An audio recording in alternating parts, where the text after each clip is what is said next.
Hey, beautiful souls. Jen here with Jen Holistic, your Balance Birch in-house virtual Reiki energy healer. For those of you who don't know what Reiki is, in a nutshell, it's an energy healing using non-touch universal light source energy. So the concept is pretty simple.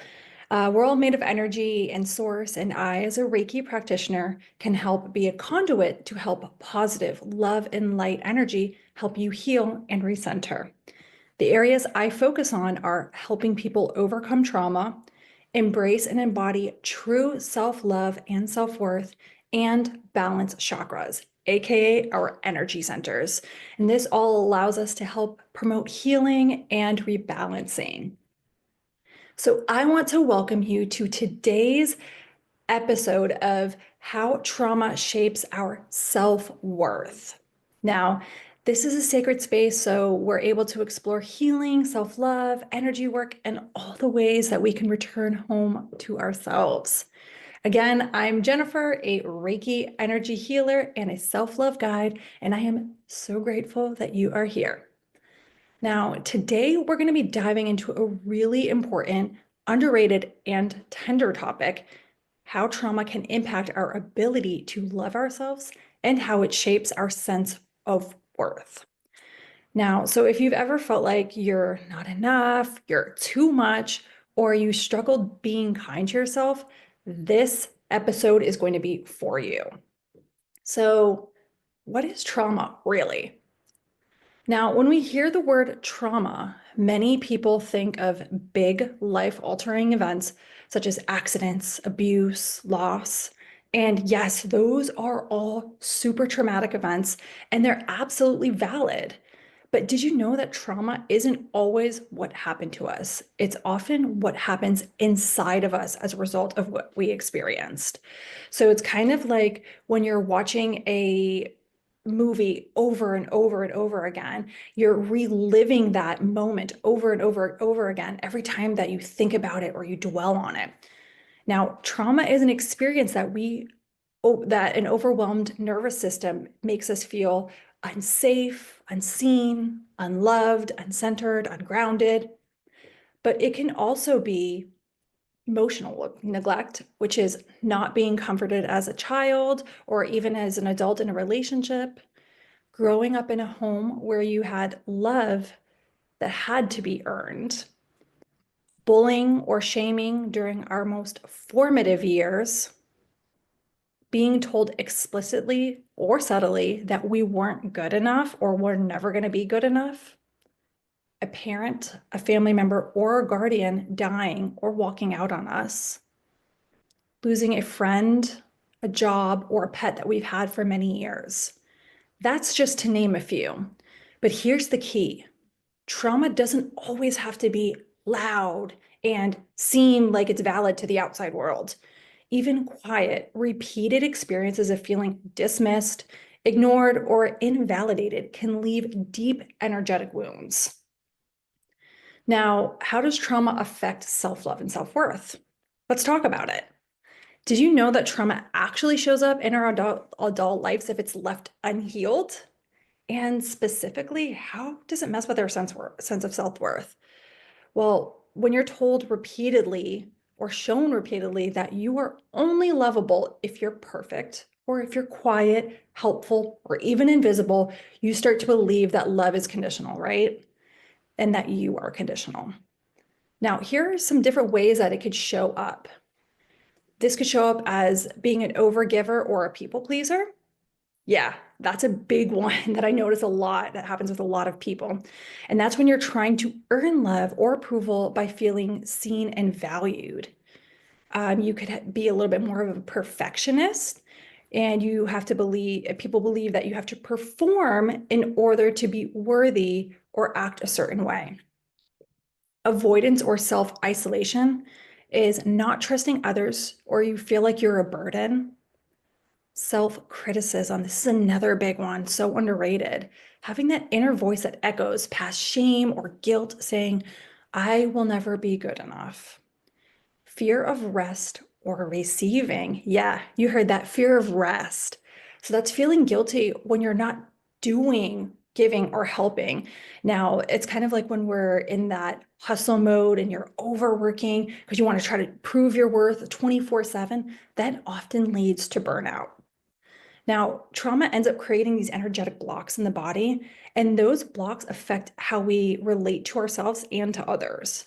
Now, as a Reiki healer, I often see those blocks in the heart chakra, right in the middle of that center, which is our lack of self-love. I see it also in the solar plexus, which is right in the middle of our stomach. It's that power center. It's a loss of personal power and confidence. Or I see it in the root chakra, which is the bottom half of our body, like the legs. And that's formed at the most earliest stages of our life. And that is a result of feeling unsafe in the body or even in your day-to-day life. Now, for those of you that don't know me, I'm going to give you a real life example of how trauma shaped my relationship with self and with others. When I was younger, my father passed away unexpectedly, and my mother couldn't take care of my brother and I, so we went to live with multiple people in different family members' homes, and some were abusive, but not all were, and some did show us love. So, growing up without a stable home and stable love, I can honestly say that I felt so depressed, so abandoned, and so hurt physically, mentally, and emotionally. I ended up chasing love. I wanted to be seen, I wanted to be heard, and I wanted to feel love. But that only made me feel more depressed when it wasn't reciprocated. And that ended up leading to toxic relationships and a warped sense of what I thought I deserved. Now, what happens when you chase something? It ends up running. It's like a game of cat and mouse. So when you're constantly chasing after something, you are like left with that chasing feeling and you're never going to be satisfied. So it came to a really pivotal moment in my life where I was not going to be able to survive like this. So I decided that I wanted to do some deep healing and I started doing therapy and Reiki. And after spending about a year to a year and a half, I was going to group sessions and individual sessions. And you know what? I realized during that whole transformative healing experience that the love that I needed was not external. It was actually internal. And for the first time in my life, I was happy for more than a few days. And I was starting to find enjoyment in life.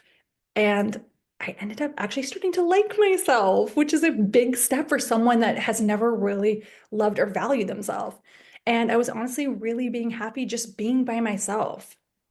And through that whole entire experience, that led me to finding my purpose and my mission in life.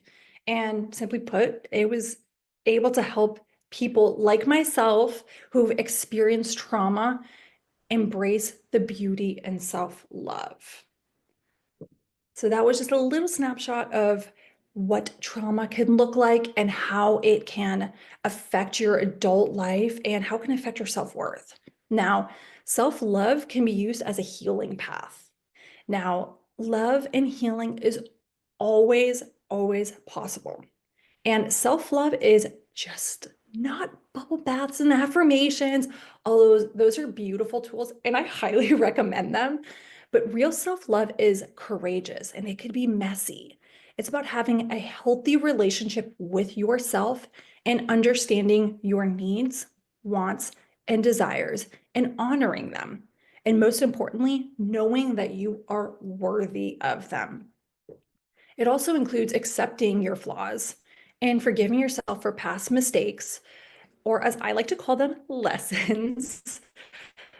But it's also being confident in yourself and your decisions and choices, and setting strong, non negotiable boundaries that protect your mental, emotional, physical health, and well being.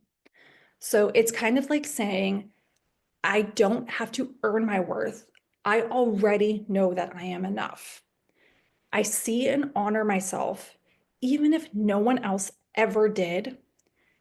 And I choose to love and accept myself and the parts of me that are still wounded and healing. Now, we can heal trauma through consistent, unconditional love. safety, and presence, both within ourselves and, when possible, in safe relationships or through healing modalities like therapy, Reiki, or inner child work. So I'm going to offer you a gentle invitation. If you recognize yourself in anything that I've shared today, I just want to remind you that you are not broken. You are healing. And every layer of pain that you peel back is bringing you closer to your truth. Now, disclaimer, it may not always be easy. And sometimes I say it's like going on a roller coaster. It's, the excitement, it's the thrill, and then it's the nervousness. It's all of the messy and fun and scary moments of life and self-healing. And like I said, it could be messy at times. And some days are going to look great, like radiance and beautiful sunshines and rainbows. And other days, you're just going to feel like you are barely getting by and surviving. But keep in mind, it all counts. And all of it, all those emotions, all those feelings, all those thoughts are valid. Now, self-love isn't about fixing yourself. It's about meeting yourself where you are right now with compassion. Awareness is the first energetic shift in embracing who you are. Now, ways that you can start to tap into that is by journaling, meditation, or mindfulness. And what I invite you to do is to simply notice, how do you speak to yourself? Or how do you feel in your body? Now, keep in mind, is it a way that you would speak to a child, a family member, a friend, or a loved one? That's the way that you should be speaking to yourself. Bringing this into your awareness can be the first switch, is noticing how you speak to yourself. Is it positive, negative, or is it neutral? Now, I invite you to rewrite a few harsh inner thoughts and critics into a loving affirmation. So instead of saying something like, I can't do this, or I'm not going to do that, I'm not good enough to do this, I'm doing the best I can in this moment. And you can use that as your daily affirmation. Some days you're going to feel like you're on top of the world, and then some days you're going to feel like you're just surviving. But I'm always doing the best I can in this moment has become a daily mantra, especially when I was going through my healing journey, to know that, hey, I'm doing the best I can, and every day is going to look different. Someday, like tomorrow, I may be, elevating at a high frequency, but today I'm just, I'm doing the best that I can in this moment. Or you can say something like, I am learning and growing, and that is enough. Or a really important one, I am allowed to take up space. So you're allowed to feel safe in your body. You're allowed to feel safe in your home. You're allowed to feel safe in your day-to-day. Now, I want to wrap this up shortly, but I do want to take a moment together where we place a hand on our heart. You can place both hands if that feels comfortable. And I want you to take a deep breath in through your nose and out through your mouth. And I want you to say to yourself, I am worthy of love. I am safe to be me, and I am whole. Thank you so much for sharing this space with me today. If this episode has touched you, I'd love for you to share it with someone who might need a reminder that they are enough. Feel free to even leave a comment down below. And until next time, take a deep breath, be gentle with your heart, and remember, your energy is sacred. It is the most expensive thing about us. With love, Jenn with Zen Holistic.